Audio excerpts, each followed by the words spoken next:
महिमा होस्। यो सबै कुरा चाहिँ परमेश्वरले दिनुभएको कुरा हो, परमेश्वरको घरबाट आएको समय हो यो। अनि हामी साँच्चै नै प्रभुलाई हामीले सधैँ नै पुजिरहनुपर्छ अनि त्यो चाहिँ आत्मा र सत्यतामा बुझ्नुपर्छ भनिकन हामीलाई वचनले बताइरहेको छ। सरी अनि यो के अलिकति हो त भन्ने आवाज कुरालाई सुनिरहेको अलिकति थिएन। हामी हेर्ने कोसिस गर्नेछौँ। अनि म विश्वास गर्छु तपाईँहरू सबैजनाले यो कुरालाई ध्यान दिएर सुन्नुहुन्छ होला भनिकन। र हामी जसै आज परमेश्वरको वचनलाई सिक्दैछौँ, मेरो प्रार्थना यो छ प्रभुसँग कि परमेश्वरको वचनले तपाईँको जीवनमा काम गरेको होस् भनिकन हामी पहिला प्रार्थना गर्नेछौँ अनि त्यसको बादमा हामी वचनबाट सिक्नेछौँ। आउनुहोस् हामीहरू सबैजना यस घडी प्रार्थना गर्नेछौँ। प्रभु, हामी तपाईँलाई धन्यवाद दिन्छौँ, तपाईँको अनुग्रहको लागि धन्यवाद, तपाईँको करुणा अनि कृपाको लागि धन्यवाद। प्रभु, म प्रार्थना गर्छु प्रभु आजको दिन जसै प्रभु हामी तपाईँको वचनबाट सिक्दैछौँ प्रभु, तपाईँको वचनबाट सिक्दै गर्दाखेरि प्रभु तपाईँको वचन हामीसँग बोलेको होस्। तपाईँको वचनले भन्छ जुन कामको लागि तपाईँले आफ्नो वचन पठाउनुहुन्छ त्यो चाहिँ त्यसले पुरा गर्छ भन्नुभएको छ। प्रभु, आज जुन कामको लागि तपाईँले यो वचनलाई पठाउँदै हुनुहुन्छ त्यो चाहिँ त्यसै तपाईँ कहाँ फर्केर आउँदैन, तर प्रभु त्यसले आफ्नो कार्यलाई गर्छ। धन्यवाद प्रभु, आज हामी तपाईँको वचनलाई सिक्दैछौँ प्रभु। यो वचनबाट प्रभु हामी हरेकसँग तपाईँ बोल्नुहोस् अनि यो वचनले हामी हरेकको जीवनमा कार्य गर्न सकेको होस् र प्रभु तपाईँलाई महिमा भएको होस्। धन्यवाद प्रभु, आज जतिजना जोडिनु भएको छ प्रभु यो जुममा प्रभु, जोडेको एकजनालाई प्रभु अनि जतिजनाले जहाँबाट पनि हेर्दैछ प्रभु एकजनाको जीवनमा प्रभु यो वचनले छुटकारा ल्याएको होस् अनि तपाईँलाई महिमा होस्। धन्यवाद, सबै बिन्ती माग्छु यीशु ख्रीष्टको नाममा, आमेन।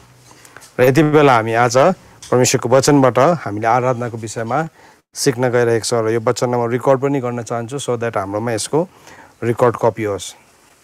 र परमेश्वरको वचनले हामीलाई आराधनाको बारेमा के भन्छ त भन्ने कुरालाई बुझ्नको लागि हामीले यो वचनलाई सुरुदेखि नै उत्पत्तिदेखि नै हामीले यो वचनलाई हेर्न आवश्यक छ। आराधना भनेको चाहिँ वास्तवमा के हो त भन्दाखेरि आराधना भनेको गीत पनि होइन, आराधना भनेको शब्द पनि होइन, आराधना भनेको धुनहरू पनि होइन हो, त्यो त्यसको सानो हिस्साहरू हो। तर त्योभन्दा पनि बेसी चाहिँ आराधना भनेको चाहिँ हाम्रो आचरण हो, हाम्रो एटिट्युड हो। हामीले प्रभुलाई कस्तो आराधना गर्छौँ त्यो आराधनालाई परमेश्वरले हेर्नुहुन्छ। अनि म तपाईँलाई परमेश्वरको वचनबाट यति बेला उत्पत्तिको किताब 4 अध्यायबाट म तपाईँलाई बताउन चाहन्छु। उत्पत्तिको किताब 4 अध्यायमा हामीले गएर हेर्दाखेरि के भेटाउँछौँ भन्दाखेरि चाहिँ एकदेखि नै पढ्छु। आफ्नो स्वास्नीसित आदमको सहवास भयो र तिनी गर्भवती भएर कैनलाई जन्माइन् र भनिन्, परमप्रभुको आशीर्वादले एक पुरुष प्राप्त गरे। फेरि तिनले त्यसको भाइ हाबिललाई जन्माइन् र हाबिल भेडा गोठाला भए, तर कैन चाहिँ भूमिको खेती किसान गर्ने भए। केही समय बितेपछि कैनले परमप्रभु कहाँ भूमिको उब्जनीबाट केही ल्याए र हाबिलले पनि आफ्नो भेडाको बगालबाट पहिले जन्मेका पाठाहरू र तिनका उत्तम भाग ल्याए। परमप्रभुले हाबिल र तिनको भेटी ग्रहण गर्नुभयो, तर कैन र तिनको भेटी ग्रहण गर्नु भएन। यसैले कैन ज्यादै रिसाए र तिनको मुख अँध्यारो भयो। तब परमप्रभुले कैनलाई भन्नुभयो, तँ किन रिसाउँछस्? तेरो मुख किन अँध्यारो छ? तैँले असल गरिस् भने तँ ग्रहण योग्य हुँदैनस् र यदि तैँले असल गरिनस् भने त पाप ढोकाइमै ढुकी बस्छ। त्यसको इच्छा तँप्रति हुन्छ र तर तैँले त्यसलाई अधीन गर्नै पर्छ। सो यहाँ हामी के देख्छौँ भने यो दुईजना दाजुभाइले परमेश्वरलाई आराधना गरेको छ। सो यो पहिलोपल्ट बाइबलमा आराधना गरेको एउटा खण्डलाई यहाँ उल्लेख गरेको छ। सो त्यति बेलाको आराधना आजको दिनमा हाम्रो चर्चहरूमा भवनहरूमा हुने गीतहरूको थिएन त्यो आराधना चाहिँ। तर त्यो आराधना चाहिँ के थियो भन्दाखेरि चाहिँ त्यो आराधना चाहिँ उनीहरूको कार्यको आराधना थियो। सो उनीहरूले के गर्दैछ, दुईजना दाजुभाइहरू छ अनि दुईजनामा जेठो चाहिँ कैन थियो अनि भाइ हाबिल चाहिँ कान्छो थियो। सो कैन चाहिँ अब हामीले अघि पढिहाल्यो, ऊ खेती किसान गर्ने भयो। अनि यसरी लेखेको छ, कैनले के गरे त अरे भन्दाखेरि चाहिँ कैनले चाहिँ केही समय बितेपछि परमप्रभु कहाँ भूमिको उब्जनीबाट केही ल्याए। सो उसले जुन चाहिँ भक्तिलाई लिएर आएको थियो, जुन चाहिँ आराधनालाई लिएर आएको थियो, त्यो आराधना र भक्ति चाहिँ कस्तो थियो भन्दाखेरि चाहिँ एउटा जस्ट क्याजुअल त्यसै गर्ने, त्यसै एउटा सेवा राख्यो, त्यसै एउटा आज सेवकाई छ भनेर त्यतिकै जाने किसिमको मात्रै थियो उसको। सो त्यसको एउटा समय पनि थिएन है, त्यो कसरी एउटा परमेश्वरको आउनुपर्ने भन्ने कुराहरू पनि थिएन। वचनले चाहिँ हामीलाई के सिकाउँछ भन्दाखेरि चाहिँ हामीले परमेश्वरलाई पवित्रताले सुशोभित भइकन दण्डवत गर्नुपर्छ। भजन सङ्ग्रह 29 अध्यायको 2 पदमा यसरी लेखेको छ, 1 र 2 पदमा, हे बलिष्ठका सन्तान हो, परमप्रभुकै गुणानुवाद गर, महिमा र सामर्थ्यले नै परमप्रभुको गुणानुवाद गर, उहाँको नाउँ अनुसारको महिमा परमप्रभुलाई देऊ, पवित्रताले सुशोभित भएर परमप्रभुलाई दण्डवत गर। सो बाइबलले भन्दैछ, यहाँ भन्दैछ कि तिमीले चाहिँ परमेश्वरलाई के गर, परमेश्वरको नै तिमी गुणानुवाद गर, परमेश्वरको नै महिमा गर। अनि कसरी महिमा गर्नु अरे भन्दाखेरि चाहिँ महिमा र सामर्थ्यले परमेश्वरको गुणानुवाद गर। सो भन्नुको मतलब चाहिँ महिमा र एकदमै बलको साथमा, आत्मा र सत्यता हो नि त त्यो भनेको है।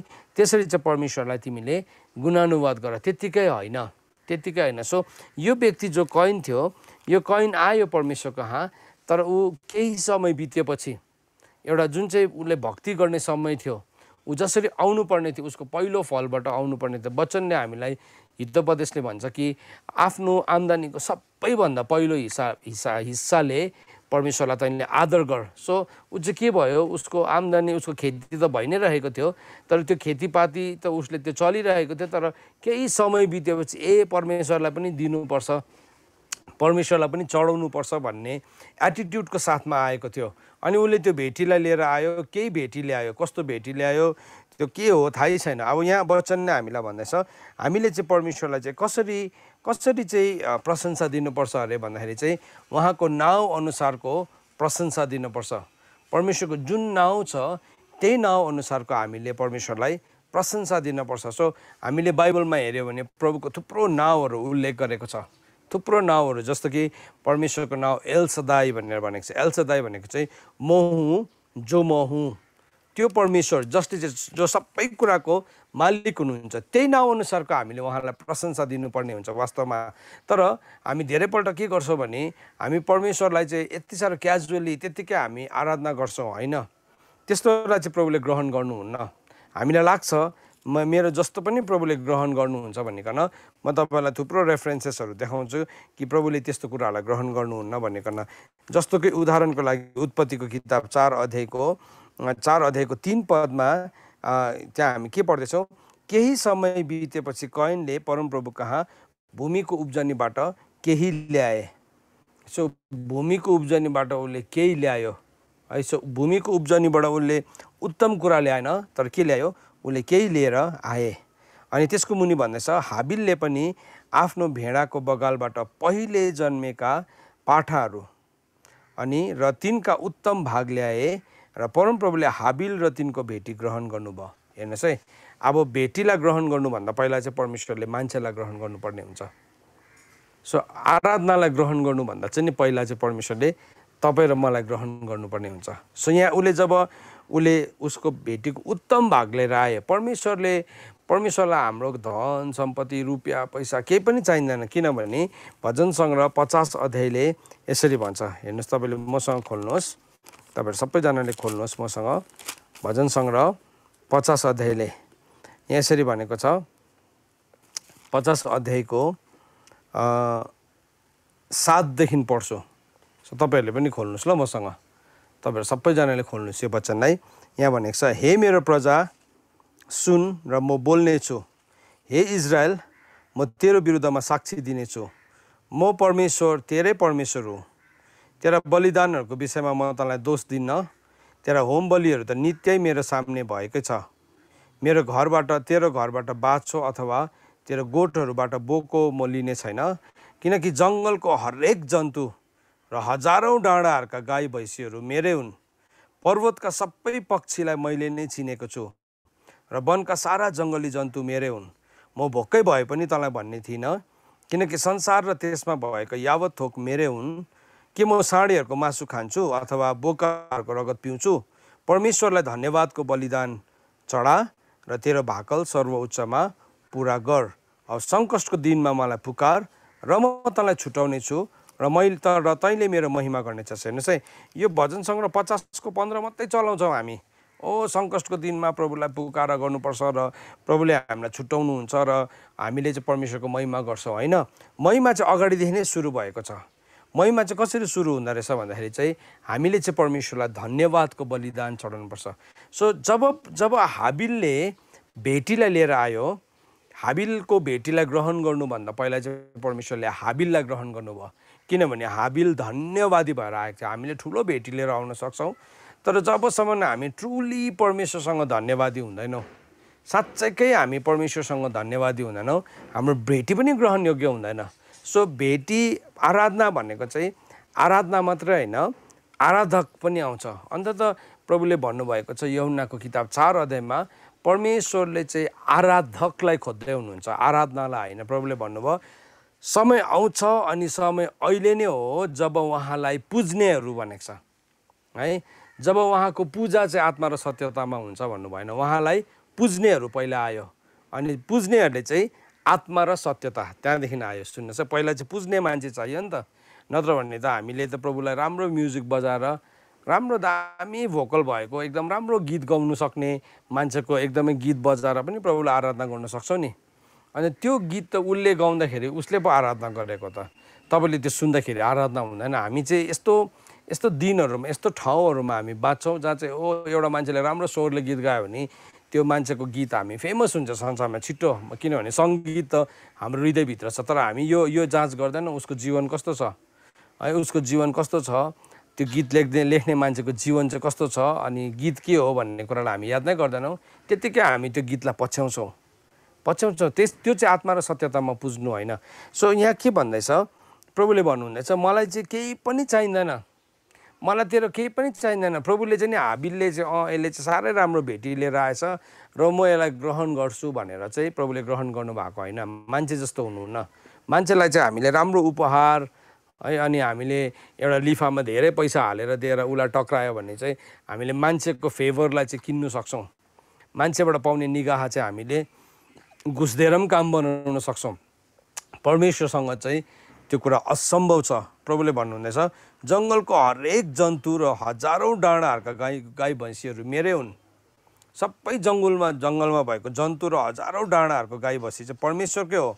र पर्वतको सबै पक्षीलाई पनि प्रभुले चिन्नु। प्रभु यति साह्रो धनी हुनुहुन्छ, प्रभु यति साह्रो ठुलो हुनुहुन्छ, किन चाहिँ त्यसो भए चाहिँ कैनको भेटीलाई चाहिँ प्रभुले ग्रहण गर्नु भएन, हाबिलको भेटीलाई चाहिँ किन ग्रहण गर्नुभयो भन्दाखेरि चाहिँ यहाँ हेर्नुहोस् है, 4:4 पदमा भन्दैछ हाबिलले पनि आफ्नो भेडाका बगालबाट पहिले जन्मेका पाठाहरू र तिनका उत्तम भाग ल्याए। सो के भयो, हाबिलले गनिरहेको थियो, उसले हेरिरहेको थियो सबैभन्दा पहिले जन्मेको चाहिँ कुन चाहिँ हो, त्यो चाहिँ म प्रभुलाई दिन्छु भनेकन। अनि त्यसको त्यति मात्रै होइन, त्यसको उत्तम भाग पनि ल्यायो। त्यो चाहिँ कहाँबाट जन्मेको थियो, त्यो चाहिँ एटिट्युडबाट जन्मेको थियो। त्यो हाबिलको समयमा कैनको समयमा त बाइबल लेखेकै थिएन, उनीहरूलाई थाहै थिएन, भजन सङ्ग्रह थिएन। त कसरी थाहा भयो त यो कुरालाई भन्दाखेरि चाहिँ किनभने आराधना चाहिँ हामी भित्रबाट निस्किने कुरा, आराधना चाहिँ एउटा किताब पढेर या सिकाएर गरिने कुरा नै होइन। तर अफकोर्स हामी आज बाइबलबाट हामी शिक्षा लिन्छौँ, अनि हामी यो कुरालाई सिक्छौँ। सो के गर्दैछ, हाबिललाई प्रभुले पहिला ग्रहण गर्नुभयो, अनि त्यसको बादमा उसको भेटीलाई ग्रहण गर्नुभयो। सो जहिले पनि हामी जब प्रभुलाई आराधना चढाउनु आउँदाखेरि चाहिँ परमेश्वरले पहिला हामीलाई ग्रहण गर्नुहुन्छ, अनि त्यसको बादमा मात्रै हाम्रो आराधनालाई ग्रहण गर्नुहुन्छ। त्यसलाई चाहिँ के भन्छ, आत्मा र सत्यता भनेको चाहिँ त्यो हो। आत्मा चाहिँ को भित्र छ, म भित्र छ नि त, मानिसभित्र छ नि त आत्मा। सो त्यो आत्मा चाहिँ पहिला म जब आउँछु, मेरो आत्मा पुरा आत्माको तयारीको साथमा आउनु, त्यो चाहिँ फर्स्ट थिङ हो। आराधनाको सबैभन्दा पहिलो चरण चाहिँ त्यो हो, प्रभु कहाँ आउनु चाहिँ। त्यसै कारणले गर्दाखेरि त हामीले आफैलाई के गर्छौँ, सबै कुरालाई सटडाउन गर्छौँ। त्यसलाई चाहिँ बाइबलले के भनेको छ, अघि भजन सङ्ग्रह 29:2 पद अनुसार चाहिँ के भनेको छ, पवित्रताले सुशोभित भएर परमप्रभुलाई दण्डवत गर्नु हो। त्यो चाहिँ सो आत्मा र सत्यता भनेको चाहिँ के हो भन्दाखेरि चाहिँ पहिला चाहिँ म पवित्रताले सुशोभित भएर, पवित्रताले म आफैलाई पहिरिकन म के गर्छु, परमप्रभुलाई दण्डवत गर्छु।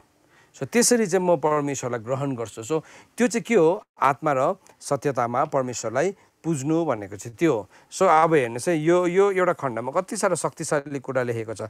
अब त्यसको बादमा उसले के भन्दैछ, उसले जन्मेका पहिले पाठाहरू ल्यायो है। अब यो व्यवस्था त आएकै थिएन, तर यो कुरा बादमा गइकन बादमा सिकाएको छ। प्रस्थानको किताब 13 अध्यायको 12 पदमा अनि गन्तीको 18को 17। हामी यो खण्डहरूलाई पढौँ ल, तपाईँले पनि खोल्नुहोस् मसँग। प्रस्थान 13 को प्रस्थान 13:12 मा के लेखेको छ? प्रस्थान 13:12 भन्दैछ, तब गर्भका प्रथम फल सब तिमीहरूका पशुहरू समेतका जो पहिले जन्मेका हुन् ती परमप्रभुका निम्ति तिमीहरूले अलग गर्नु, नरहरू चाहिँ परमप्रभुको निम्ति हुनेछ। सो बादमा अब यो कुरा त यो जुन चाहिँ यो व्यवस्था आयो, यो व्यवस्था त बादमा मूसाको समयमा आएको, तर त्यो व्यवस्था चाहिँ के थियो भन्दाखेरि चाहिँ त्यो चाहिँ मान्छेको हृदयको कुरा थियो। अनि त्यो कुरा चाहिँ हाबिललाई थाहा थियो। हाबिललाई थाहा थियो किनभने उसले आत्मा र सत्यतामा परमेश्वरलाई पुज्न सिकेको थियो। अब त्यही कुरा फेरि कहाँ लेखेको छ भन्दाखेरि त्यही कुरा गन्तीको किताब 18 अध्यायको 17 पदमा पनि लेखेको छ। गन्तीको किताब 18 अध्यायको 17 पदमा पनि लेखेको छ। यो रेफरेन्सेसहरू तपाईँले लेख्नुहोस् है, अनि तपाईँले सिक्नुहोस् यो कुरालाई। हामी सिकौँ यो कुरालाई। सिन्स हामी सिक्नलाई आएका छौँ भने हामीले यो कुरालाई सिकौँ अनि यसलाई हामी अभ्यास बनाऊँ। यसो भनेको छ, तर गाई भेडी वा बाख्रीको पहिले जन्मेको बच्चा नछुटाउनु, ती पवित्र हुन्। तिनीहरूको रगत तैँले वेदीमा छर्काउनु र परमप्रभुलाई मिठो बास्ना हुनलाई आगोद्वारा चढाउने बलिको बास्ना हुनलाई आग जलाउनु भनेर लेखेको छ। हेर्नुहोस् है, अब परमेश्वरले यो कुरा त बादमा भन्नुभएको, तर कैनलाई यो कुरा पहिल्यै थाहा थियो। कसरी थाहा भयो कैनलाई भन्दाखेरि किनभने कैनले परमेश्वरलाई साँच्चै नै आत्मा र सत्यतामा पुजेका थिए। अब हितोपदेशको किताब 3 अध्यायले पनि हामीलाई कसरी प्रभुलाई अनर गर्नु, आराधना चाहिँ कहाँदेखि सुरु हुन्छ।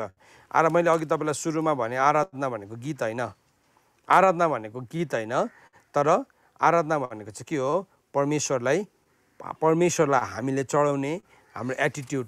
सो हितोपदेशको किताबमा हामीले 3 अध्यायको 9 पदमा पढ्यो भने है, 3 अध्यायको 9 पद पढ्यो भने के भनेर लेखेको छ, आफ्नो धन सम्पत्तिले परमप्रभुको आदर गर र तेरा सबै आम्दानीको सबैभन्दा पहिलो अंशले परमप्रभुको इज्जत गर। यो चाहिँ परमेश्वरको वचनको प्रतिज्ञा हो। अनि यहाँ वचनले भन्दैछ तेरो भरोसा चाहिँ तैँले परमेश्वरमा राख है, र आफ्नै समझ शक्तिमा भर नपर। 5 देखि पढ्दैछ है, आफ्नो सबै चालमा उहाँलाई सम्झी, उहाँले तेरो बाटोहरू सुगम तुल्याइदिनु हुनेछ। सो एक एकवटा कदमहरू जो हामी राख्छौँ अनि हामी परमेश्वरलाई सम्झन्छौँ, त्यो कुरामा हाम्रो पाइलाहरू चाहिँ के हुन्छ, एकदमै सफल हुन्छ। त्यो पाइलाहरू हामीले गरेको कामहरू सफल हुन्छ, हाम्रो गरेको प्रार्थना परमेश्वरको अगाडि ग्रहणयोग्य हुन्छ। अनि वचनले हामीलाई यहाँ सिकाउँदैछ आफैलाई बुद्धिमान नसम्झी, तर के गर, आफैलाई बुद्धिमान नसम्झी तर परमप्रभुको भयमान र दुष्कर्मबाट अलग बस। तँलाई स्वस्थ राख्नलाई त्यही तेरो निम्ति औषधि, तेरो हात खुट्टाको निम्ति मलम हो। आफ्नो धन सम्पत्तिले परमप्रभुको आदर गर र तेरा सबै आम्दानीको सबैभन्दा पहिलो अंशले परमप्रभुको इज्जत गर। अब त्यो चाहिँ के हो, त्यो चाहिँ आराधना हो। अब यो आराधनामा त गीत काम देख्दैनौँ हामी, यो आराधनामा त के आयो, हाम्रो विचार हो नि त। यो आराधना चाहिँ हाम्रो विचार चाहिँ यस्तो भएको हुन्छ कि हामी सबै कुरामा पहिला हामी कसलाई सम्झिन्छौँ, प्रभुलाई। अनि के भन्दैछ, तब तेरा ढुकुटीहरू अन्नले भरिपूर्ण हुनेछ र तेरा मशक नयाँ दाखमध्येले भराउ हुनेछ। अब त्यो भनेको चाहिँ के हो, त्यो ढुकुटी भनेको चाहिँ हाम्रो जीवन है। त्यो ढुकुटी चाहिँ के हुन्छ, अन्नले भराउ हुन्छ। अनि त्यति मात्रै होइन, तेरो मशक चाहिँ नयाँ दाखमध्ये भनेको चाहिँ के हो, न्यू रेभलेसन भनेको नयाँ प्रकाश हो त्यो चाहिँ। सो जब हामी परमेश्वरलाई त्यसरी अनर गर्न सिक्छौँ त्यति बेला चाहिँ के हुँदो रहेछ, हाम्रो सबै कुराहरू चाहिँ नयाँ हुन थाल्छ। अब अझै यहाँ म पढ्छु हेर्नुहोस् है। अब तर कैन र तिनको भेटीलाई उहाँले ग्रहण गर्नु भएन। सो पहिला यहाँ पनि त्यही बताउँदैछ, पहिला चाहिँ प्रभुले हाम्रो आराधना होस् या भेटी होस्, जे पनि होस्, भेटी पनि आराधनै हो। अनि त्यसलाई ग्रहण गर्नुभन्दा पहिला चाहिँ परमेश्वरले मान्छेलाई ग्रहण गर्नुपर्ने हुन्छ। अन्त बाइबलले भनेको छ परमेश्वरले व्यवस्था नमान्ने मान्छेको त प्रार्थना पनि सुन्नुहुन्न। परमेश्वरको वचन नै मान्दैन है। तपाईँले जस्तै राम्रो गीत गाउनुहोस्, तपाईँले जस्तै राम्रो तपाईँले रुई आराधना गर्नुहोस्, त्यो चाहिँ तपाईँको इमोसन मात्रै हो, भावना मात्रै हो। किनभने तपाईँ परमेश्वरको वचन त मान्दैन। अनि वचनले चाहिँ हामीलाई सिकाएको छ व्यवस्था नमान्नेको प्रार्थना पनि परमेश्वरको अगाडि घिनलाग्दो हुन्छ। अब यो कुरा कहाँ भेटाउनुहुन्छ भन्दाखेरि चाहिँ यो कुरा तपाईँले हितोपदेशको किताबमा तपाईँले भेटाउनुहुन्छ, जहाँ चाहिँ यसरी लेखेको छ। म पढिदिनु पर्यो, हितोपदेश 28को 9 पदमा, व्यवस्था नमान्ने मानिसको प्रार्थना पनि घिनलाग्दो हुन्छ। हेर्नुहोस् है, जुन चाहिँ मान्छेले परमेश्वरको व्यवस्थालाई मान्दैन त्यो मान्छेको प्रार्थना पनि परमेश्वरको अगाडि के हुन्छ अरे, घिनलाग्दो हुन्छ। परमेश्वर त्यो मान्छेको प्रार्थनालाई सुनिकन परमेश्वर दिक्मिकाउनुहुन्छ। है। अनि हामीले झन् दुष्ट अभिप्रायले चढाएको आराधना, दुष्ट अभिप्रायले चढाएको भेटीहरू झन् कसरी परमेश्वरको अगाडि ग्रहणयोग्य हुन्छ। हितोपदेश 15:8 पदमा यसरी लेखेको छ, दुष्ट मानिसको बलिदान परमप्रभुको दृष्टिमा घृणित हुन्छ, असल मानिसको प्रार्थनादेखि उहाँ प्रसन्न हुनुहुन्छ। दुष्ट मानिसको चालचलन प्रभुको दृष्टिमा घृणित हुन्छ, तर धर्मको खोजी गर्नेलाई उहाँले प्रेम गर्नुहुन्छ। हेर्नुहोस् है, अब परमेश्वरलाई आत्मा र सत्यतामा पुज्नु भन्ने कुरा चाहिँ यस्तो हुन्छ। जब हामी परमेश्वरलाई आत्मा र सत्यतामा पुज्छौँ, हामीले गरेको प्रार्थना पनि परमेश्वरको अगाडि के हुन्छ, ग्रहणयोग्य हुन्छ। अन्ततः याकुबले हामीलाई भन्छ, याकुबको किताब 5 अध्यायको 15 र 16 पदमा हामीले गएर पढ्यो भने त्यहाँ के भनेको छ, धर्मीजनको प्रार्थनाले चाहिँ ठुलो काम हुन्छ। अब धर्मीजन भनेको चाहिँ एकदमै धर्मी बेहोरा देखाउने है, एकदम सेतो लुगा मात्रै लगाउने, एकदमै आफैलाई बोल्दाखेरि मेउ मेउ गर्ने मात्रै होइन। धर्मीजन भनेको चाहिँ त्यो व्यक्ति हो जसले परमेश्वरको व्यवस्थालाई बुझ्दछ है। त्यसलाई धन्यको भनेको छ भजन सङ्ग्रह 1 अध्यायले। त्यो मानिस धन्यको हो जो दुष्टको युक्तिमा चल्दैन, न त पापीको मार्गमा खडा हुन्छ, न गिल्ला गर्नेको बैठकमा बस्छ। त्यसलाई चाहिँ धर्मीजन भनिकन भनेको छ। तर दिनरात त्यसले परमेश्वरकै व्यवस्थामा ध्यान दिन्छ। अनि त्यो चाहिँ खोलाको धारको छेउमा रोपेको बोट जस्तै हुन्छ। सो अब धर्मीजन चाहिँ को रहेछ, दुष्टको मार्गमा नहिँड्ने, खडा नहुने, त्यो गिल्ला गर्नेहरूको बैठकमा नबस्ने, तर उसले केमा ध्यान दिन्छ, परमेश्वरको व्यवस्थामा ध्यान दिन्छ। अन्त यहाँ परमेश्वरको वचनले भन्दछ, धर्मीजनको प्रार्थनाले चाहिँ के हुन्छ, ठुलो काम हुन्छ। हेर्नुहोस् है, याकुबको किताब 5 अध्यायको 17 पद। आराधना भनेको चाहिँ नि वास्तवमा त्यो हो। आराधना भनेको चाहिँ हाम्रो एटिट्युड हो। आराधना भनेको चाहिँ त्यो कुरा हो। होइन भने चाहिँ हामी आराधनालाई चाहिँ केमा सीमित बनाइदिन्छौँ भन्दाखेरि चाहिँ अब पहिला चाहिँ हामीले यस्तो खालके प्रेजको गीत गाउनुपर्छ, त्यहाँदेखि चाहिँ वर्सिपको गीत गाउनुपर्छ, त्यहाँदेखि चाहिँ हामीले तुरै फुक्नुपर्छ, त्यहाँ चाहिँ हामीले यस्तो गर्नुपर्छ, यस्तो भन्नुपर्छ। हो, त्यसभित्रको सानो हिस्सा मात्रै हो त्यो।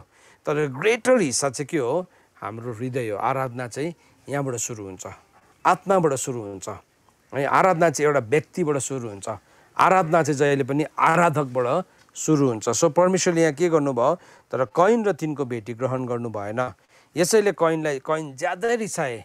सो हामी परमेश्वरसँग जत्तिकै रिसाए तापनि आज हाम्रो एटिट्युड सही छैन, हाम्रो प्रार्थना सही छैन भने परमेश्वरले हाम्रो त्यो प्रार्थनालाई जबरजस्ती हामीले ग्रहण गर्न लाउन सक्दैनौँ।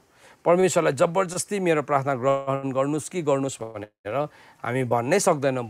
हामीले कतिपल्ट चाहिँ हामी त्यस्तो एटिट्युड गर्छौँ, परमेश्वरलाई अब म पुरा कराएँ भने म जिद्दी गरेर पनि प्रभुलाई मागी छाड्छु। हाम्रो जिद्दीले परमेश्वर बदलिन सक्नुहुन्न। हाम्रो परमेश्वर त्यस्तो मूर्ख हुनुहुन्न। हामी मान्छेलाई त हाम्रो कुरा जिद्दी गरेर, ढाँटेर, रुएर, कराएर है हामीले हाम्रो कुराहरू बनाउन सक्छौँ। परमेश्वरले चाहिँ चिनिहाल्नुहुन्छ, यो व्यवस्था नमान्ने हो, यसको प्रार्थनै नल्याऊ। त्यो प्रार्थना चाहिँ नि जहिले पनि हाम्रो प्रार्थना, हाम्रो आराधना चाहिँ परमेश्वरको अगाडि धूप जस्तै भएर जान्छ, धूप जस्तै भएर जान्छ। त्यो कुरालाई हामी कहाँ भेटाउँछौँ भन्दाखेरि भजन सङ्ग्रह 141। त्यहाँ हेर्नुहोस् ल, दाउदले के भनेको छ हेर्नुहोस् त, त्यो वचनमा हामी हेरौँ।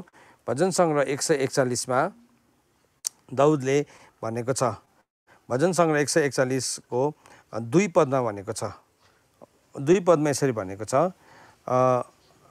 मेरो प्रार्थना तपाईँको सामने धूप जस्तै र मैले हात उठाउँदा बेलुकीको बलि जस्तै ठहरियोस्।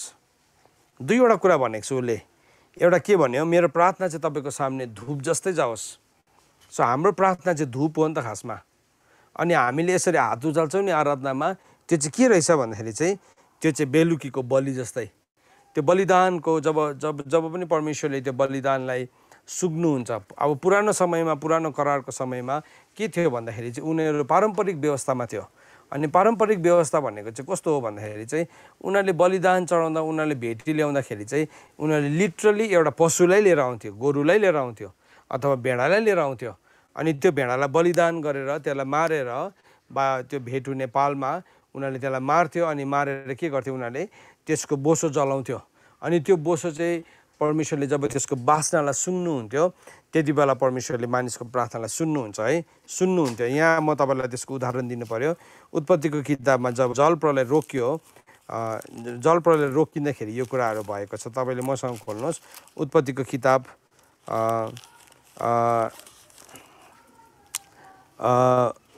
8 अध्यायको 20 पद। 20 पदमा यहाँ के भएको छ हेर्नुहोस् है। 8 अध्यायको 20 पदमा, अनि नोहले परमप्रभुको निम्ति एउटा वेदी बनाएर हरेक शुद्ध पशु र हरेक शुद्ध पक्षीबाट होम बलि चढाए। त्यसको मिठो बास्ना परमप्रभुले लिनु भएपछि परमप्रभुले आफ्नो मनमा भन्नुभयो, अब म फेरि मानिसको खातिर पृथ्वीलाई श्राप दिने छैन, किनकि मानिसको हृदयको विचार बालकदेखि नै खराब हुन्छ। अब हेर्नुहोस् है, यहाँ के भन्दैछ दाउदले भजन सङ्ग्रह 100, तपाईँले एउटा औँला यहाँ राख्नु भएको होला है, भजन सङ्ग्रह 141 को 2 पदमा भन्दैछ, मेरो प्रार्थना तपाईँको सामने धूप जस्तै। सो हाम्रो प्रार्थना चाहिँ परमेश्वरको अगाडि धूप जस्तै। अहिले धूप के हो भन्ने कुरा म फेरि एकपल्ट आउँछु। र दोस्रो चाहिँ के भन्दैछ, मैले हात उठाउँदाखेरि चाहिँ बेलुकीको बलिदान जस्तै। बेलुकीको बलिदान भनेको चाहिँ एउटा साँझमा चढाउने। सो त्यो समयमा चाहिँ उनीहरूले के गर्थ्यो, दिउँसोको 3 बजी चाहिँ पुजारीले आइकन उनीहरूले के गर्थ्यो, त्यो बलिदान चढाउँथ्यो। अनि जसरी त्यो पुजारीले चाहिँ साँझको बलिदान चढाउँछ, प्रभु मेरो हात उचालेको पनि तपाईँको अगाडि त्यस्तै नै होस्। जसरी यहाँ त्यो बलिदान यहाँ कसले चढाएको छ, नोहले चढाएको प्रमाण हामीले भर्खर बाइबलमा हेऱ्यौँ। त्यहाँ के भनेको छ 8 अध्यायको 20 पदमा, अनि नोहले परमप्रभुको निम्ति एउटा वेदी बनाएर हरेक शुद्ध पशु र शुद्ध पक्षी मध्येबाट लिएर होम बलि चढाए र त्यसको मिठो बास्ना लिनु भएपछि परमप्रभुले आफ्नो मनमा भन्नुभयो, अब म फेरि मानिसको खातिर पृथ्वीलाई श्राप दिने छैन। सो के भयो, त्यो मिठो बास्नाहरूलाई प्रभुले सुन्नुहुन्छ। सो हामी पनि जब आराधना चढाउँछौँ, हाम्रो आराधना चाहिँ परमेश्वरको अगाडि चाहिँ एउटा जीवनको मिठो बास्ना भएर जान्छ। सो त्यो आराधना भनेको गीत मात्रै होइन है, हाम्रो जीवन चाहिँ जब साँच्चै नै परमेश्वरको वचनअनुसार हामी हिँड्न थाल्छौँ, परमेश्वरको वचनअनुसार हामी विश्वास गर्न थाल्छौँ, त्यो चाहिँ मिठो बास्ना जस्तै हुन्छ।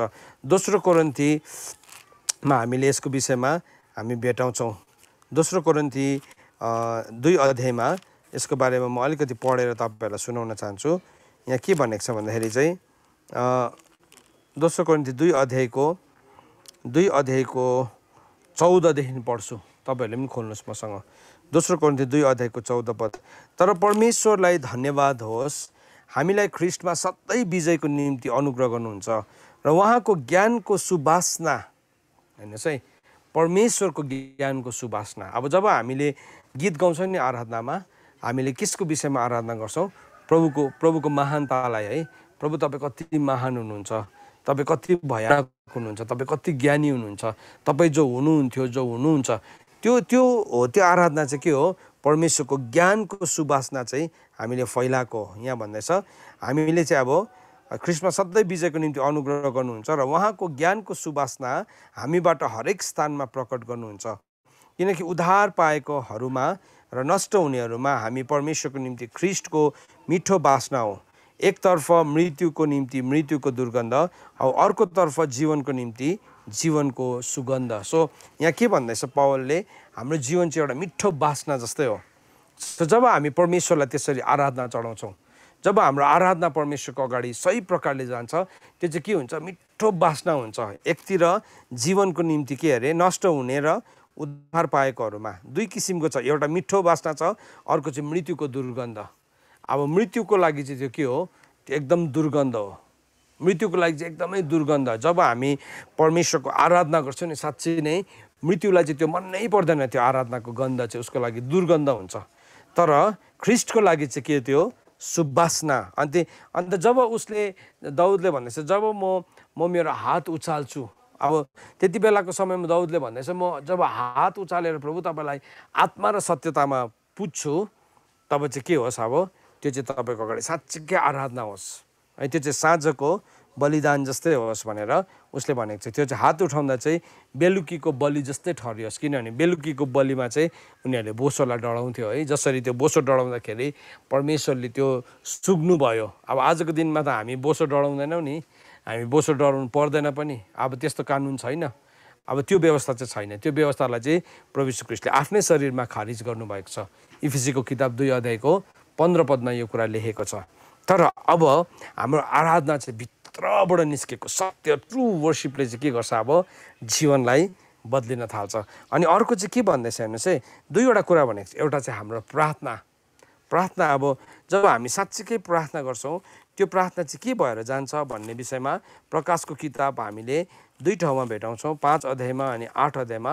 र म 8 अध्यायलाई पढ्न चाहन्छु पहिला। सो त्यहाँ के भनेको छ भन्दाखेरि चाहिँ ओके 8 अध्यायलाई पढ्न चाहन्छु। 8 अध्यायको 1, 2, 3 पदहरूलाई म पढ्न चाहन्छु अथवा 5 सम्म म पढ्न चाहन्छु। अनि जब उहाँले 7औं छाप खोल्नुभयो तब प्राय आधा घण्टासम्म स्वर्गमा सन्नाटा भयो औ परमेश्वरको सामने उभिने 7 स्वर्गदूतलाई मैले देखेँ। तिनीहरूलाई 7 तुरही दिएका थिए। अनि अर्को एउटा दूत आएर वेदीमाथि सुनको धुपौरो लिएर खडा भए। तिनले सिंहासनको सामने रहेको वेदीमाथि सबै पवित्र जनहरूका प्रार्थनामा धूप थप्न भनी तिनलाई धेरै धूपहरू दिएका थिए। औ धूपको धुवाँ पवित्र जनहरूको प्रार्थनाको साथसाथ, हेर्नुहोस् त, अब त्यो धूपको धुवाँ चाहिँ के रहेछ? प्रार्थना रहेछ। औ धूपको धुवाँ पवित्र जनहरूको प्रार्थनाको साथसाथ दूतको हातबाट परमेश्वरको सामनेबाट उडेर गयो। औ दूतले धुपौरो लिएर त्यसमा वेदीको आगोले भरिदिए र पृथ्वीमाथि फ्याँकिदिए। अनि त्यहाँ गर्जनहरू, आवाजहरू, बिजुलीहरू र भूकम्पहरू भए। सो त्यहाँ के हुँदैछ? जब उसले त्यो प्रार्थनालाई चढायो त्यहाँबाट चाहिँ के भयो? अब गर्जन, भूकम्प है इत्यादि कुराहरू हुन थाले। अब के हुँदैछ? अब त्यो चाहिँ प्रार्थना हो, त्यो चाहिँ भक्तजनहरूको प्रार्थना हो। सो त्यो प्रार्थनालाई हामीले यहाँ गरेको भेटाउँदैछ। सो त्यही कुरालाई दाउदले पनि भन्दैछ, जब चाहिँ प्रभु म प्रार्थना गर्छु, त्यो प्रार्थना चाहिँ तपाईँको अगाडि ग्रहणयोग्य होस्, त्यो प्रार्थना चाहिँ तपाईँको अगाडि स्वीकार्य होस् भनिकन उसले भनिरहेको छ। त्यस्तै प्रकारले जब हामी प्रभुलाई साँचो आराधना गर्न थाल्छौँ, साँचो आराधनाले चाहिँ हाम्रो प्रार्थना परमेश्वरको अगाडि स्वीकार्य हुन्छ। अनि त्यसको बादमा अब यहाँ हामीले अझै कयनकै कुरालाई नै हेर्दैछौँ। प्रभुले कयनलाई सम्झाउनु हुँदैछ, अब तैँले असल गरिस् भने चाहिँ के तँ ग्रहणयोग्य हुँदैनस् र? अब तैँले असल गरिस् भने चाहिँ तँ ग्रहणयोग्य हुँदैनस् र यदि तैँले असल गरिनस् भने त पाप ढोकैमा ढुकिबस्छ र त्यसको इच्छा तँप्रति हुन्छ र तैँले त्यसलाई अधीन गर्नै पर्छ। सो यदि हामीले सही प्रकारले आराधना गर्दैनौँ भने चाहिँ बाइबलले भन्दैछ त्यो चाहिँ पाप चाहिँ ढोकामा ढुकिबस्छ, अनि जब हामीले त्यो पापलाई कसरी अधीन गर्दो रहेछौँ त? त्यो पापलाई चाहिँ हामीले कसरी अधीन गर्छौँ त? यो वचनअनुसार भन्दाखेरि चाहिँ त्यो पापलाई चाहिँ हामी परमेश्वरको वचनअनुसार हामी अधीन गर्छौँ। परमेश्वरको वचनअनुसार चाहिँ हामी त्यो पापलाई अधीन गर्न थाल्छौँ। सो परमेश्वरको वचनअनुसार चाहिँ हामी त्यसलाई अधीन गर्छौँ।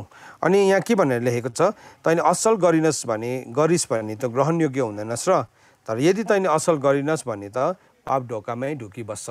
सो पाप चाहिँ ढोकामै ढुकिबस्ने परमेश्वरले उसलाई भन्नुभयो। सो हाम्रो जीवनमा असल कुराहरू गर्न, हाम्रो जीवनमा सही कुराहरू हामीले गर्न आवश्यक छ है। अनि त्यो चाहिँ के हो? त्यो चाहिँ आराधना। अब त्यसको बादमा कयनले चाहिँ के गर्यो त भन्दाखेरि चाहिँ कयनले आफ्नो चाललाई सुधारेन, तर अब उसले के गर्यो? उसले विभिन्न स्किम्सहरू गर्न थाल्यो। उसले गलत स्किम्सहरूलाई उसले अप्नायो।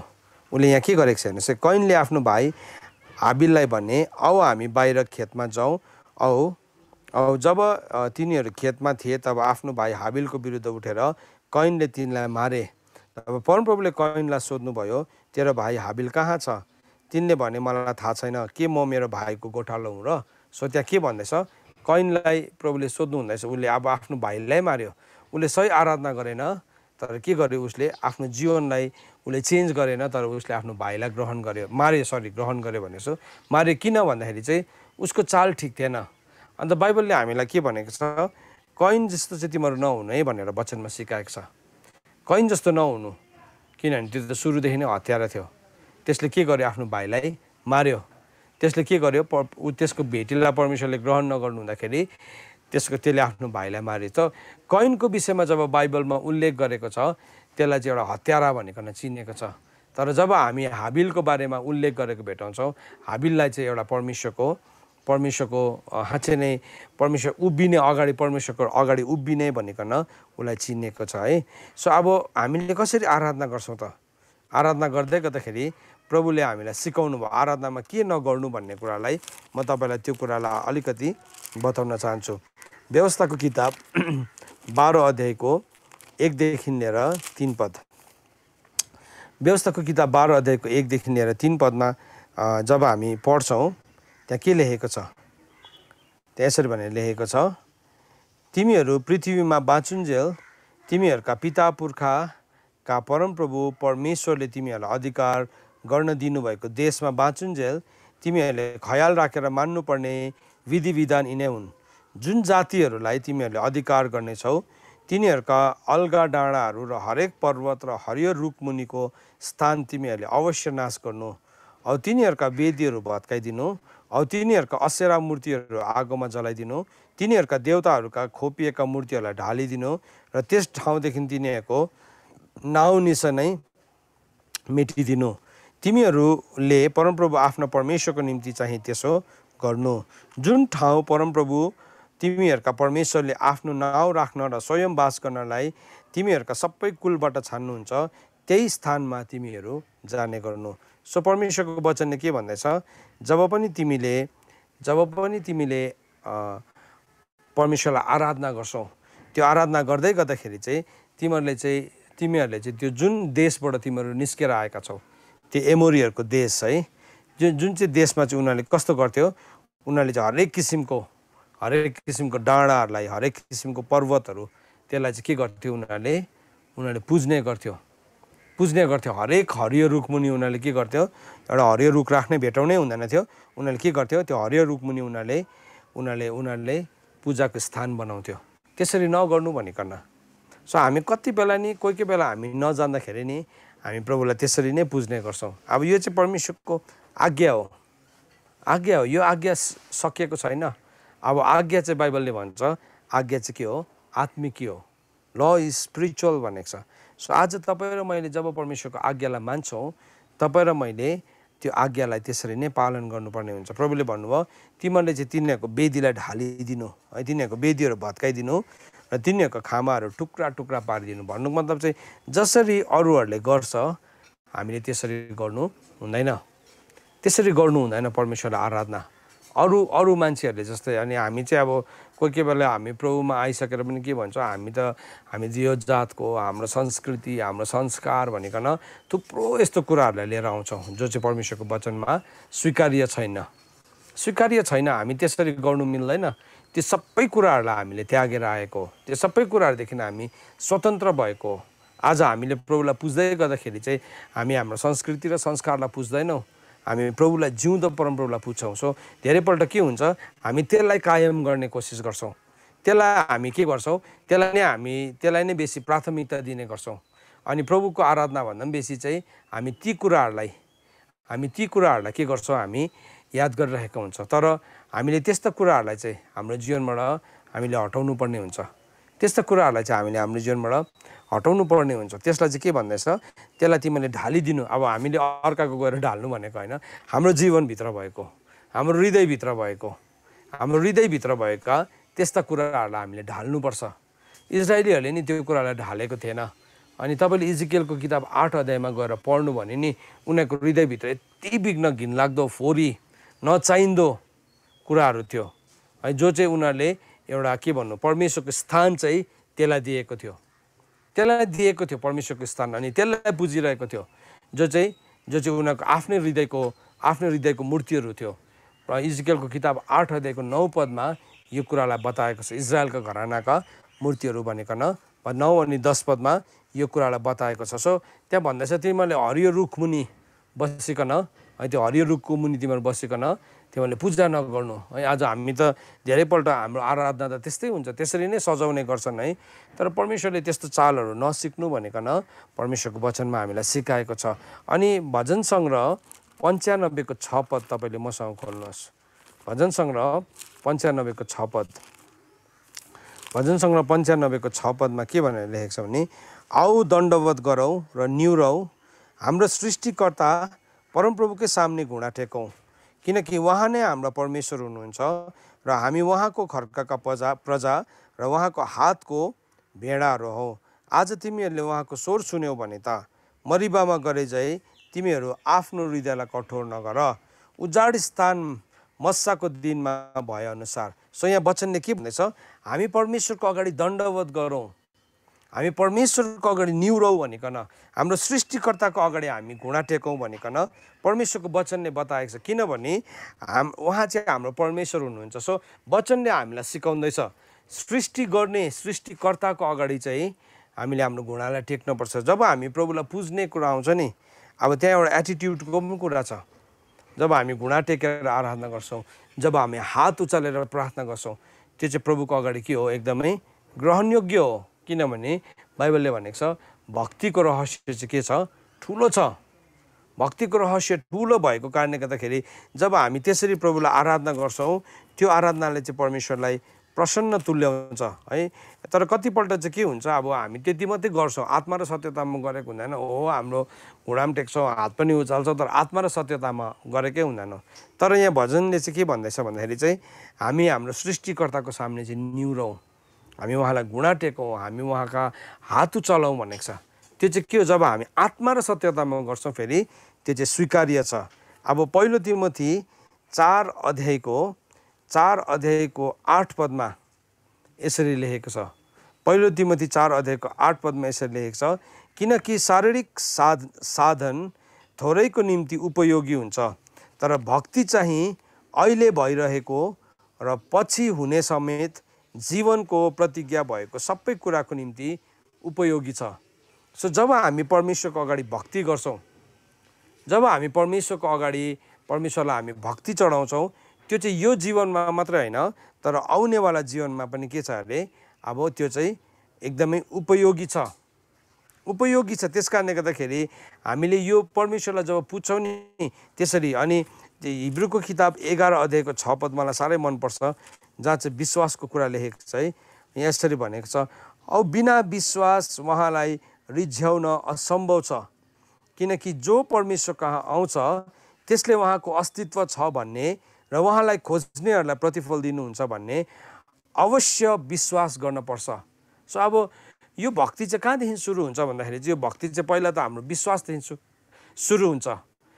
जब तपाईँ र म प्रभु कहाँ आउँछौँ, हामीले एउटा कुरालाई जानिरहेको हुन्छ कि परमेश्वरको अस्तित्व छ र उहाँलाई खोज्नेहरूलाई चाहिँ उहाँले के दिनुहुन्छ, उहाँले प्रतिफल दिनुहुन्छ। यो कुरालाई हामी विश्वास गर्छौँ। त्यो विश्वासको साथमा हामी प्रभु कहाँ आउँछौँ अनि हामी हाम्रो हृदयको भक्ति प्रभुलाई चढाउँछौँ। हामी भक्ति चढाउँछौँ, हाम्रो हातहरू उचालिकन, हाम्रो आँखाहरू बन्द गरिकन, हामी घुँडाहरू टेकिकन, किनभने भजन सङ्ग्रहले त्यसरी हामीलाई सिकाउँदैछ है, परमेश्वर हाम्रो सृष्टिकर्ताको अगाडि निहुरनु पर्छ भनेकन है।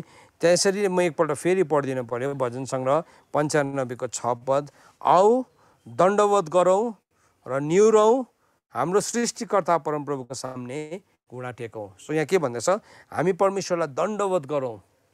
परमेश्वर दण्डवत गर्नु भनेको के हो, हामी शिर झुकाउनु। निहुरनु भनेको हामी निहुरेर प्रभुलाई प्रशंसा गर्नु, अनि सृष्टिकर्ता परमेश्वरको सामने हामी घुँडा टेक्छौँ, अरू कुनै कुराको अगाडि होइन। धेरैपल्ट के हुन्छ भने नि, राम्रो म्युजिक बज्यो भने मात्रै, अब राम्रो सिस्टमले फ्लो गर्यो भने मात्रै मान्छेले घुँडा टेक्छ। ओ आज त मलाई कस्तो फिल भयो, आज त मलाई कस्तो टच भयो, किनभने तपाईँको फिलिङ र टच चाहिँ गीतमाथि जोडेको छ। बाइबलले चाहिँ भन्दैछ तिमी गीतको अगाडि होइन, तिमी कसको अगाडि घुँडा टेक, परमेश्वरको अगाडि। परमेश्वरको अगाडि चाहिँ तिमीले घुँडा टेक, परमेश्वरको अगाडि चाहिँ निहुर। हामी चाहिँ के हुन्छ, ओ यो फलानु गायकले गीत गाएको गीत साह्रै दामी छ, यो गीतले त मेरो साह्रै मन छुन्छ, त्यहाँदेखि मात्रै हामी घुँडा टेक्छौँ होइन।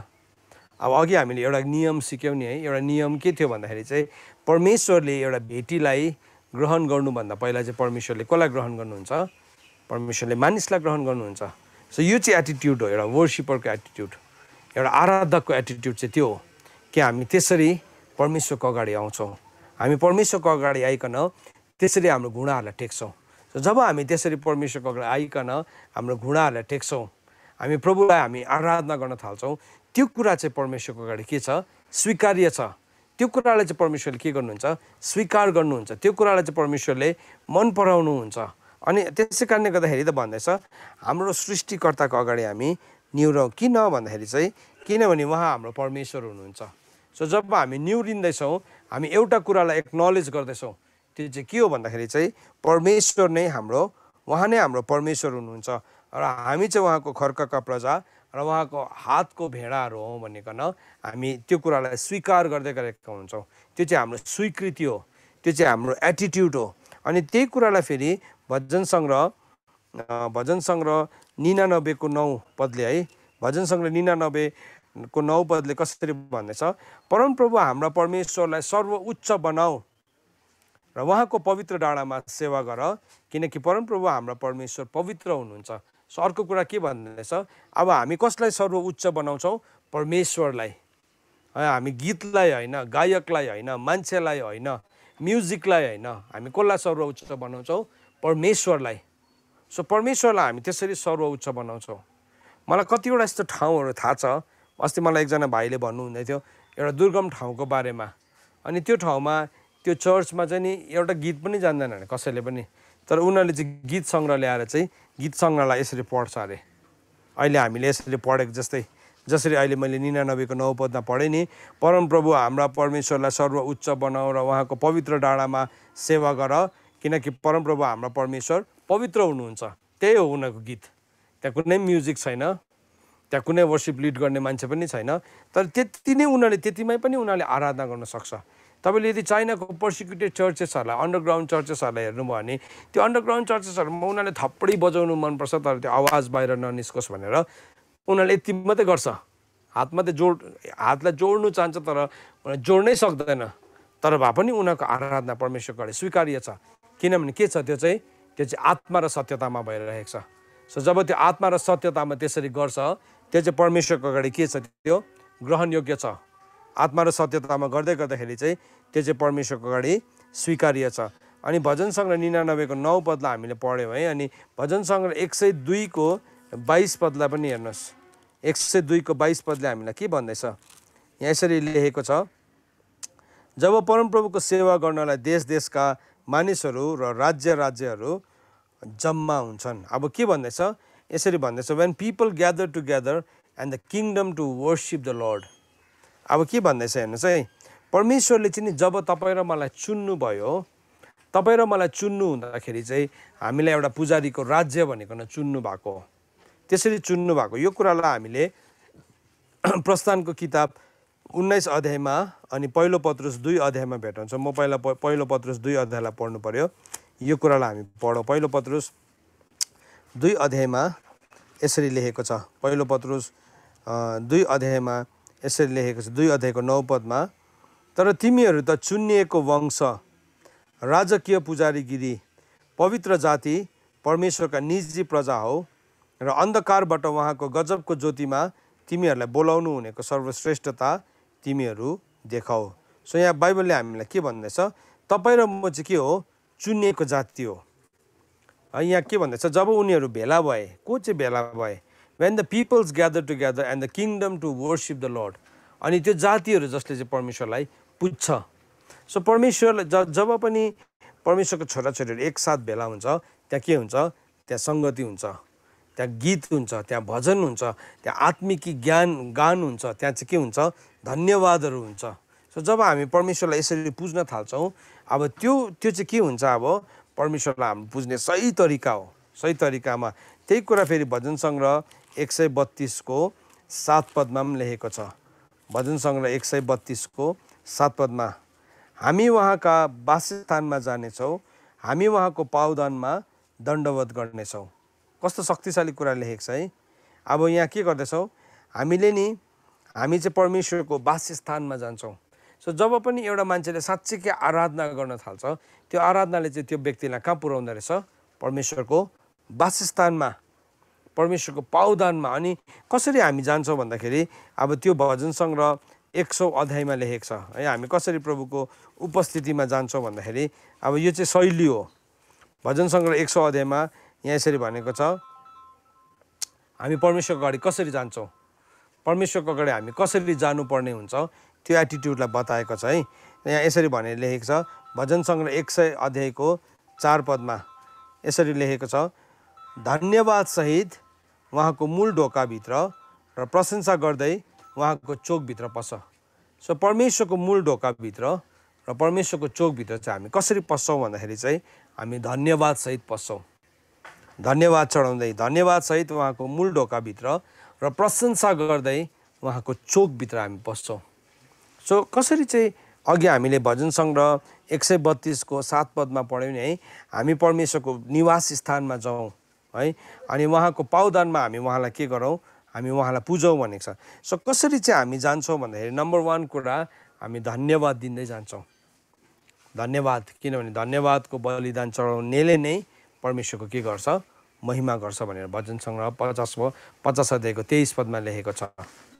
भजन सङ्ग्रह 50 को 23 भन्छ धन्यवादको बलिदान चढाउनेले नै के गर्छ परमेश्वरलाई महिमा दिन्छ। अब कतिपल्ट हामी प्रभुलाई आराधना गर्नु जाँदाखेरि हामी धन्यवाद दिनु नसक्ने परिस्थितिमा हुन्छ, हाम्रो परिस्थितिहरू भत्किरहेको हुन्छ, बिग्रिरहेको हुन्छ, के भइरहेको हुन्छ, अनि हामी प्रभुलाई यस्तो लाग्छ किन प्रभु मलाई नै, किन मेरो जीवनमा यस्तो, म कसरी तपाईँलाई आराधना गर्नु, म कति प्रार्थना गर्छु, म कति उपवास बस्छु, तर भए पनि खै मेरो जीवनमा किन यति साह्रो बेसी चुनौती भनिकन। अनि त्यति बेला जब हामी प्रभुलाई प्रशंसा गर्न जान्छौँ हामी धन्यवाद नै दिँदैनौँ प्रभुलाई, हामी अँध्यारो अन्न लगाएर बसिरहन्छौँ, हामी कैन जस्तै बेहोरा देखाइरहन्छौँ। तर बाइबलले चाहिँ भन्दैछ हामी प्रभुको ढोकाभित्र कसरी, मूल ढोकाभित्र कसरी प्रवेश गर्छौँ भने भन्दाखेरि चाहिँ धन्यवाद साथ। सो जब हामी प्रभुलाई धन्यवाद दिन्छौँ प्रभु मेरो केही पनि मिलेको छैन, चाहे दागको बोटमा केही पनि नहोस्, नफुलोस्, नफलोस्, है भद्राक्षको बोटमा फुल नफुलोस्, फल नफलोस्, मेरो गोठमा चाहे भेडा बाख्रा नहोस्, तरै भए तापनि प्रभु म तपाईँलाई के गर्छु, तपाईँलाई म प्रशंसा गर्छु, प्रशंसा गर्छु। अब के गर्छ हामी धन्यवाद चढाउँदै प्रभुको अगाडि जान्छौँ, धन्यवाद चढाउँदै हामी प्रभुलाई प्रशंसा गर्छौँ। सो बाइबलले भन्दैछ धन्यवाद सहित उहाँको मूल ढोकाभित्र र प्रशंसा गर्दै उहाँको चोकभित्र पस। सो जब हामी धन्यवाद सहित परमेश्वरको मूल ढोकाभित्र पस्छौँ अनि प्रशंसाले चाहिँ हामीलाई कहाँ पुर्याउँदो रहेछ, उहाँको चोकभित्र, उहाँको कोर्टरुममा। कोर्टरुम चाहिँ के हो, परमेश्वरको ड्वेलिङ प्लेस पनि हो, परमेश्वरको निवास स्थान पनि हो, परमेश्वरको निवास स्थान। त्यहाँ भजन सङ्ग्रह 132 को 7 पदलाई एकपल्ट म फेरि पढ्छु ल। त्यहाँ कस्तो शक्तिशाली आह्वान दिएको छ, हामी उहाँको वासस्थानमा जानेछौँ र हामी उहाँको पावदानमा दण्डवत गर्नेछौँ। परमेश्वरको वासस्थानभित्र चाहिँ कसरी जान्छौँ, धन्यवाद सहित। सो परिस्थितिले हामीलाई धेरैपल्ट यस्तो बनाइरहेको हुन्छ हामीलाई धन्यवाद दिनै मन पर्दैन, हामीलाई प्रशंसा गर्नै मन पर्दैन। तर जब हामी धन्यवाद सहित जान्छौँ, जब हामी उहाँलाई प्रशंसा गर्छौँ त्यो चाहिँ परमेश्वरको अगाडि के हुन्छ, स्वीकार्य हुन्छ। अब हामीले सधैँ पढ्ने गर्छौँ रोमीको किताब 8 अध्यायको 28 पदमा, है त्यहाँ के लेखेको छ, रोमीको किताब 8 अध्यायको 28 पदमा यसरी लेखेको छ हामी जान्दछौँ कि परमेश्वरलाई प्रेम गर्नेहरू नम्बर 1, नम्बर 2 उहाँको इच्छा अनुसार बोलावट भएकाहरूका निम्ति पनि है सबै कुरा मिलेर तिनीहरूलाई के हुन्छ, भलाइको काम गर्दछ। सो सबैजनाको लागि सबै कुरा मिलेर भलाइ हुँदैन, दुई किसिमको व्यक्ति बताएको छ है। नम्बर 1 परमेश्वरलाई प्रेम गर्नेहरू, अनि दोस्रो चाहिँ को हो, दुईवटा गुण चाहिँ हुनुपर्दो रहेछ, अनि अर्को चाहिँ को हो, जो चाहिँ परमेश्वरको इच्छा अनुसार बोलावट भएको छ। हो त्यस्तो मानिसहरूको जीवनमा चाहिँ सबै कुरा मिलिकन के हुन्छ, भलाइ हुन्छ। होइन भने चाहिँ के हुन्छ, अब हाम्रो जीवनमा हामी डरमा खुम्चिएर, हामी डरले साँगुरेर हामी सानो भएर बस्छौँ। तर जब हामी परमेश्वरको अगाडि भजन सङ्ग्रह 100 अध्याय अनुसार हामी धन्यवाद चढाइकन हामी पस्छौँ भित्र, मूल ढोकाभित्र, त्यहाँदेखि जब हामी प्रशंसा गर्न थाल्छौँ त्यो प्रशंसाले चाहिँ के हुन्छ, हामी परमेश्वरको गहिरो उपस्थितिभित्र हामी पस्छौँ। सो भजन सङ्ग्रह 139 149 भजन सङ्ग्रह 149 छ, त्यो खण्डलाई पनि हामी पढ्छौँ। त्यहाँ के भनेर लेखेको छ, भजन सङ्ग्रह 149 को 149 को 6, 7, 8, 9 पदलाई यो चारवटा कुरामा चाहिँ नि प्रशंसाको शक्तिलाई बताएको छ। प्रशंसामा चाहिँ कत्रो ठुलो शक्ति छ भन्ने कुरालाई बताएको छ। बाइबलमा थुप्रो उदाहरणहरू भेट्छौँ जहाँ चाहिँ उनीहरूले प्रशंसा गर्दै गर्दाखेरि चाहिँ के भयो, उनीहरूले प्रशंसा गर्दै गर्दाखेरि विजय भए है। त्यो उदाहरणमा अहिले म आउँछु। र हामी 149 को 6 देखि पढौँ। तिनीहरूको मुखमा परमेश्वरको उच्च स्तुति र तिनीहरूको हातमा 2 धारे तरवार रहन्। सो यहाँ वचनले के भन्दैछ, तिनीहरूको मुखमा चाहिँ परमेश्वरको स्तुति र तिनीहरूको हातमा चाहिँ 2 धारे तरवार रहन्। अन्य जातिहरूलाई बदला दिनलाई र मानिसहरूलाई सजाय दिनलाई, तिनीहरूको राजालाई साङ्लाले र तिनीहरूका भारादारहरूलाई फलामका सिक्रीले बाँध्नलाई, तिनीहरूलाई लेखिएको इन्साफ गर्नलाई यो इज्जत उहाँको सारा भक्तजनहरूलाई छ। सो यहाँ वचनले के भन्दैछ हेर्नुहोस् है, हाम्रो मुखमा जब परमेश्वरको उच्च स्तुति हुन्छ र हाम्रो हातमा 2 धारे तरवार भनेको चाहिँ परमेश्वरको वचन भनेको त्यो चाहिँ। सो उच्च स्तुति, हाई प्रेज भनेको छ। हाई प्रेज चाहिँ बाइबलमा नि हाई प्रेज चाहिँ एभ्री टाइम जब पनि वारफेयरमा जान्थ्यो उनीहरूले एकदमै हाई प्रेज गर्नु पर्थ्यो उनीहरूले परमेश्वरलाई। जस्तो कि उदाहरणको लागि जब इजरायलीहरू चाहिँ त्यो यरियोको सहरलाई जित्नु पर्ने थियो, त्यो यरियोको सहरमा चाहिँ उनीहरूले के गरे, 6 दिनसम्म चाहिँ एक-एकपल्ट चाहिँ चुपचाप उनीहरूले चक्कर लाउँदै आयो, एक-एकपल्ट घुमिरहेर आए। तर 7औं दिनमा जब उनीहरू 6 पल्ट घुमिसके, 7औं पल्टमा चाहिँ जब उनीहरूले तुरही फुके, त्यहाँ उनीहरूले स्वर्गबाट फेरि अर्को तुरही फुकेको सुनेको छ। अनि जब उनीहरूले त्यो अर्को तुरहीको आवाजलाई सुन्यो, त्यति बेला चाहिँ उनीहरूले जोडले कराउनु भनेको थियो, उनीहरूले जोडले कराएको छ। अनि जब उनीहरूले जोडले करायो, के भएको छ, त्यो यरियोको पर्खाल गुडलुम्मै ढल्यो, जोडले कराएर तुरै फुक्यो। अब यो चाहिँ बाइबलमा 2 खेप भेटाउँछौँ, एकपल्ट गिदोनको घटनामा भेटाउँछौँ, अर्कोपल्ट चाहिँ यरियोको घटनामा भेटाउँछौँ। दुईटामा कमन कुरा छ। अनि त्यो चाहिँ के हो, त्यो चाहिँ उच्च स्तुति, त्यसलाई चाहिँ उच्च स्तुति भन्छ। त्यो हाई प्रेजमा चाहिँ जब हामीलाई शत्रुले बाँधिरहेको हुन्छ, सायद आज तपाईँहरू कतिजनाको आज विवाह भत्किएको ठाउँमा छ होला, तपाईँहरू कतिजना आज यस्तो गाह्रो परिस्थितिमा छ होला, जित्नै नसक्ने, त्यो जसरी त्यो मतलब त्यो यरियो सहरभित्र है, जो चाहिँ इजरायलको एउटा के भन्नु प्रवेशद्वार थियो, त्यहाँभित्र चाहिँ 7वटा शत्रु थियो, 7 एनिमिज थियो। त्यो 7वटा शत्रु चाहिँ यति साह्रो ढिट कठोर, एकदमै क्रूर, पाप, बेविचार के-केसको थियो त्यो त्यहाँ है। अब त्यो शत्रु चाहिँ यति साह्रो बलवन्त थियो, तिनीहरूको अगाडि चाहिँ इजरायलीहरूले आफैलाई एउटा फटेङ्ग्रा जस्तो देखेको थियो। तपाईँले पनि आज आफैलाई त्यो सबै परिस्थितिको बिचमा एउटा सानो फटेङ्ग्रा जस्तो देखिराख्नु भएको छ होला। तर जब तपाईँले परमेश्वरको वचनले सिकाएअनुसार तपाईँले उच्च प्रशंसा गर्न थाल्नुहुन्छ, अच्छा एकैचोटि उच्च प्रशंसा गर्नु भन्नु भएन। प्रभुले के गर्नुभयो, उनीहरूलाई 6 दिनसम्म घुम्न लाउनु भयो। त्यो चाहिँ के थियो, उनीहरूको हृदयको तयारी थियो, उनीहरूको हृदयको तयारी थियो। उनीहरू चुपचाप घुम्नु पर्थ्यो। अनि त्यो चुपचाप भनेको चाहिँ के हो, परमेश्वरमा गरिने भरोसा, परमेश्वरमा राखिने सान्त्वना। यशायाको किताब 30 अध्यायको 15 पदले भनेको छ, फर्केर आउँदा र शान्त रहँदाखेरि चाहिँ तिमीहरूले उद्धार पाउनेछौ, र तिमीहरू चुपचाप बसेर पर्खिरहँदाखेरि चाहिँ तिमीहरूले शक्ति पाउनेछौ। सो त्यो 6 दिनसम्म चाहिँ के गर्दै थियो उनीहरू, त्यसरी नै उनीहरू घुम्दै थियो त्यो यरियोको पर्खालको वरिपरि। उनीहरू फर्केर आउँदै थियो है, उनीहरू शान्त भएर पर्खिँदै थियो, उनीहरूले के पाउँदै थियो, शक्ति पाउँदै थियो। तर 7th डेमा 7औं दिनको 7औं पल्टमा चाहिँ जब उनीहरूले जोडले करायो, त्यो चाहिँ के थियो, यो भजन सङ्ग्रह 149 को 6 पद अनुसार के थियो, त्यो चाहिँ परमेश्वरको उच्च स्तुति थियो। त्यो उच्च स्तुतिले चाहिँ के गर्यो, अब त्यो उच्च स्तुतिले चाहिँ यरियोको पर्खाललाई ढालिदियो। त्यो उच्च स्तुतिले चाहिँ के गर्यो, यरियोको पर्खाललाई भत्ताभुङ्गै बनाइदियो, यरियोको पर्खाललाई भत्ताभुङ्गै बनाइदियो। अनि त्यसरी नै जब हामी पनि परमेश्वरलाई त्यसरी उच्च स्तुति गर्न थाल्छौँ, अनि हाम्रो हातमा चाहिँ 2 धारे तरवार, त्यो भनेको चाहिँ के हो, परमेश्वरको वचनबाट आउँछ उच्च स्तुति चाहिँ। उच्च स्तुति चाहिँ कुनै मान्छेको विचारबाट, कुनै किसिमको एउटा कल्पनाबाट या कुनै एउटा कविताबाट आउने होइन, त्यो चाहिँ it has to come from the word of God. आज थुप्रो आराधनाहरू छ, थुप्रो गीतहरू छ जहाँ चाहिँ परमेश्वरको एउटा वचन पनि छैन। त्यो चाहिँ एउटा मुभीको सङ जस्तो मात्रै छ, एउटा चलचित्रको गीत जस्तो मात्रै छ, जसलाई सुन्दाखेरि हामी भावुक हुन्छ। त्यसले लड्दैन, त्यसले शत्रु जित्दैन। यदि हामीले शत्रुलाई जित्नु हो, यदि हामी शैतानलाई हराउनु हो, दुष्ट शैतानलाई हराउनु हो, त्यो भनेको चाहिँ मानिस होइन शैतान भनेको चाहिँ। तर शैतानलाई हराउनु जसले चाहिँ हामीलाई दिनरात दोष लगाउँछ, जसले हाम्रो विरुद्धमा काम गर्छ, त्यसलाई यदि हामीले हराउनु हो भने चाहिँ हाम्रो मुखमा चाहिँ उच्च स्तुति हुन जरुरी छ, उच्च प्रशंसा हुन जरुरी छ। सो त्यो जब उच्च प्रशंसा हामी गर्छौँ, त्यति बेला चाहिँ के हुन्छ अरे भन्दाखेरि चाहिँ, त्यति बेला चाहिँ त्यो दुष्टलाई चाहिँ हामी के गर्न थाल्छौँ, हामी त्यसलाई बदला लिन थाल्छौँ। त्यसले हामीलाई जति सताएको छ, त्यो चाहिँ के उच्च स्तुतिले चाहिँ हामीलाई एउटा आज्ञा पालनको ठाउँमा पनि पुर्याउँछ। अनि बाइबलले भनेको छ 2 कोरिन्थी 10 अध्यायको 6 पदमा, जब तिम्रो आज्ञाकारिता चाहिँ पुरा हुन्छ, त्यति बेला चाहिँ तिमी शत्रुलाई पनि के गर्न सक्ने हुन्छौ, तिमी बदला लिन सक्ने हुन्छौ। सो यो कुनै व्यक्तिको कुरा गरेको होइन, कुनै मानिसको कुरा गरेको होइन, कुनै ग्रुप अफ पिपलको कुरा गरेको होइन, तर हाम्रो विरुद्धमा काम गर्ने दुष्टको शक्तिहरूको विषयमा कुरा गरेको। सो यहाँ भन्दैछ त्यसलाई बदला लिनलाई र त्यसलाई सजाय दिनलाई, अनि त्यसको राजालाई चाहिँ साङ्लाले र तिनीहरूको भारदारलाई चाहिँ फलामको सिक्रीले बाँध्नलाई। सो जब पनि एउटा मान्छेले उच्च प्रशंसा गर्छ, त्यो उच्च प्रशंसा गर्दै गर्दाखेरि चाहिँ हाम्रो मुखबाट चाहिँ फलामको सिक्रीहरू, हाम्रो मुखबाट चाहिँ एउटा भारदारलाई बान्ने एउटा साङ्ला जस्तै निस्किँदै गरेको हुन्छ। अब त्यही ठाउँमा हामीले निन्दा गऱ्यो भने निन्दाले चाहिँ हामीलाई बाँध्छ। अब यशायाको किताब 28 अध्यायमा त्यही निन्दा, अब प्रशंसाको बदली निन्दा गऱ्यो भने चाहिँ के हुन्छ, त्यो निन्दाले हामी आफै बाँधिन्छौँ।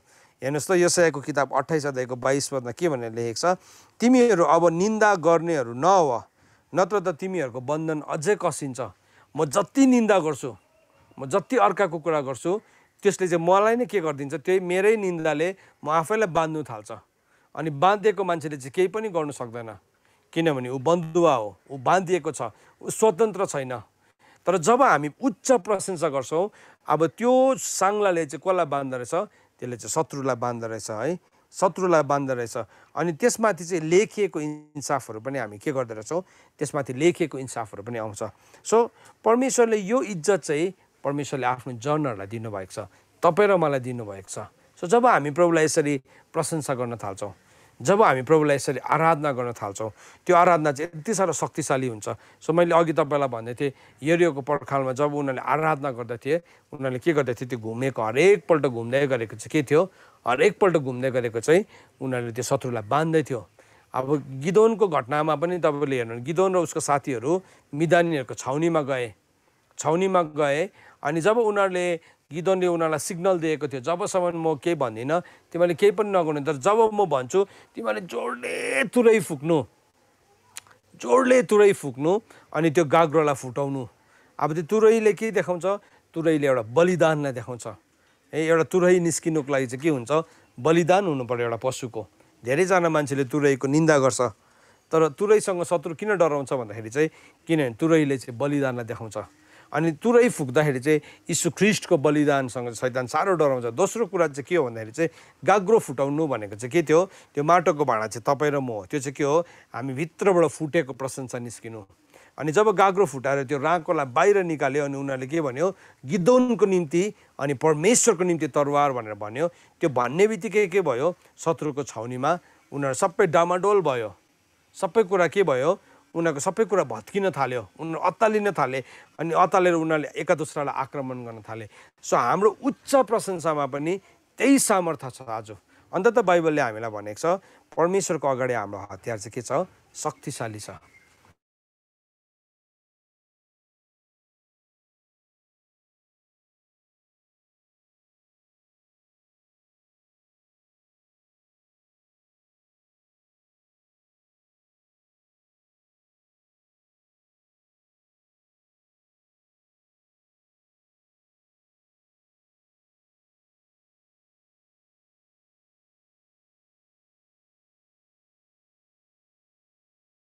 आउनुहोस् हामीले सबैजना यति बेला प्रार्थना गर्नेछौँ। प्रभु, हामी तपाईँको अगाडि आउँछौँ अनि हामी प्रार्थना गर्छौँ। प्रभु, आज जसरी हामीले तपाईँको वचनबाट हामीले सिकेका छौँ, धन्यवाद प्रभु, तपाईँले हामीलाई गर्नुभएको तपाईँको अनुग्रहको लागि, तपाईँको करुणा अनि कृपाको लागि। प्रभु, यो वचनलाई प्रभु आज हामीले सिकेका छौँ। प्रभु, यो वचनलाई हामीले सिक्दै गर्दाखेरि प्रभु यो वचनबाट चाहिँ प्रभु तपाईँको महिमा हुन सकोस्। धन्यवाद प्रभु, आज यो वचनलाई जसै हाम्रो हृदयभित्र तपाईँले रोप्नु भएको छ, यहाँ एउटा पनि चराले उडाएर लान नपाएको होस् प्रभु, ढुङ्गेनी जमिनमा छरिएको नभएको होस्, तर यसले चाहिँ सही समयमा सही फलहरू फलाउन सकोस्। र प्रभु, यसबाट चाहिँ हामी तपाईँलाई साँच्चै नै आत्मा र सत्यतामा तपाईँलाई पुज्न सकौँ। धन्यवाद सबै कुराको लागि प्रभु, तपाईँलाई धन्यवाद चढाउँदै आशिष माग्छु पुत्र प्रभु यीशु ख्रीष्टको जिउँदो अनि पवित्र नामको बाटोले, आमेन।